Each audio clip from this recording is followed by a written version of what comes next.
My name is Peter Gtzsche. I'm a director of the Nordic Cochrane Center in Copenhagen and professor of research design and analysis at the University of Copenhagen. 2 years ago, I found out that our prescription drugs are the third leading cause of death after heart disease and cancer. Our drugs kill around 200,000 people in America every year, and half of these people die while they do what their doctors told them. So they die because of the side effects. The other half die because of errors. And it's often the doctors that make the errors, because any drug may come with 20, 30 or 40 warnings, contraindications, precautions and so on. No doctor in the world knows about all this.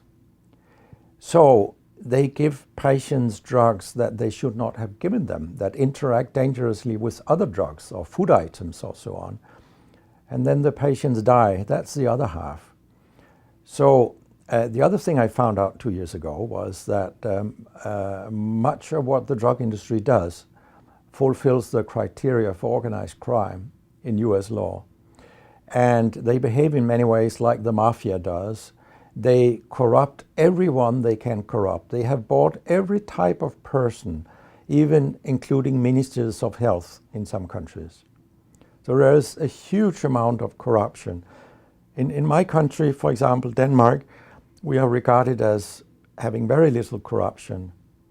But yet we have thousands of doctors on industry payroll, although we are just 20,000 doctors.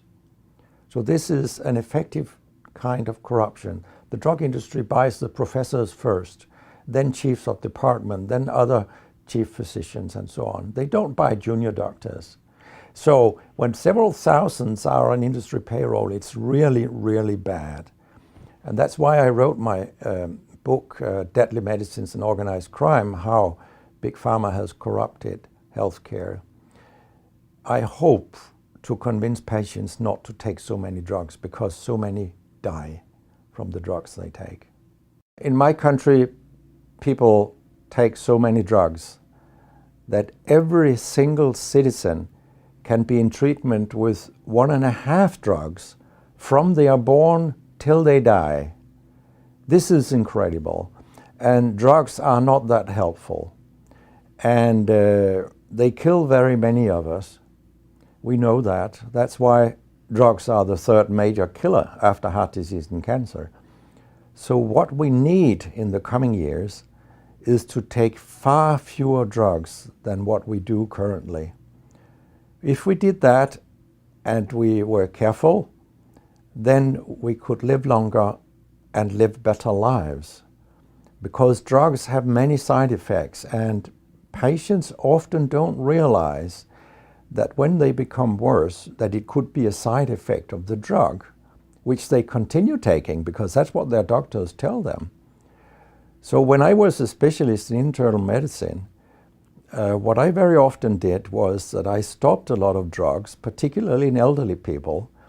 And it's quite revealing to see a bedridden elderly person come into your ward, and when you stop the drugs, I mean, that person becomes many years younger.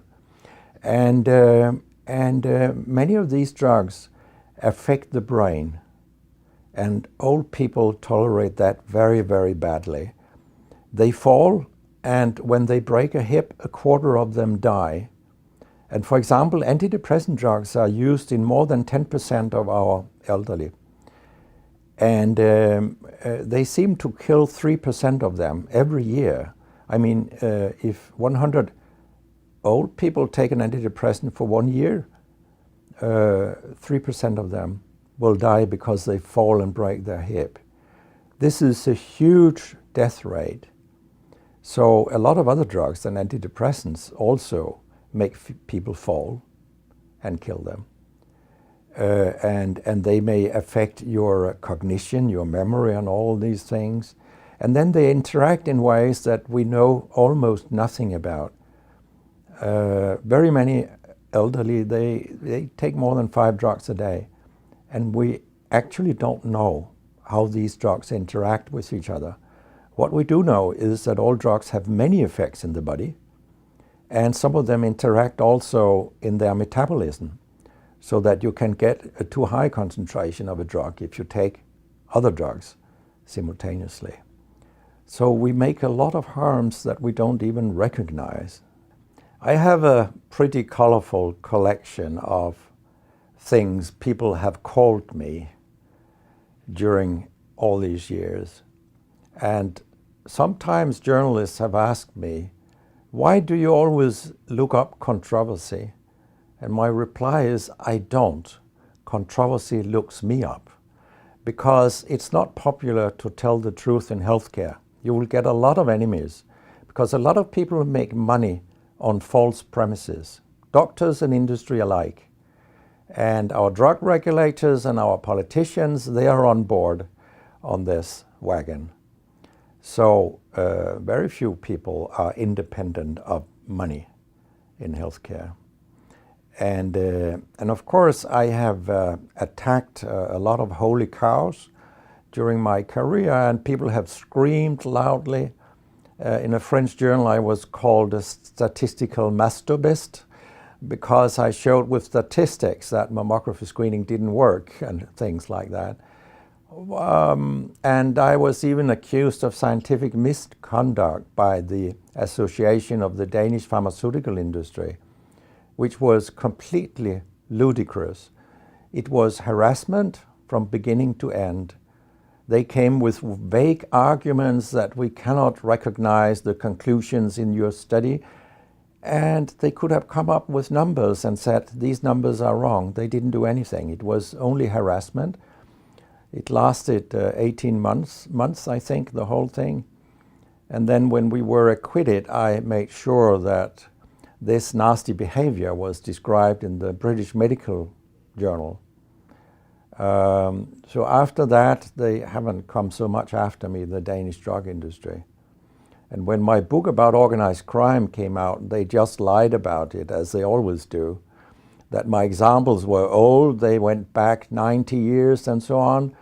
But, you know, where I demonstrate that what the 10 biggest companies do is organized crime. These examples, they were from within the last 10 to 15 years. That's not old examples. And the crimes have increased because when crime pays, you will have more crime. That's how capitalism works.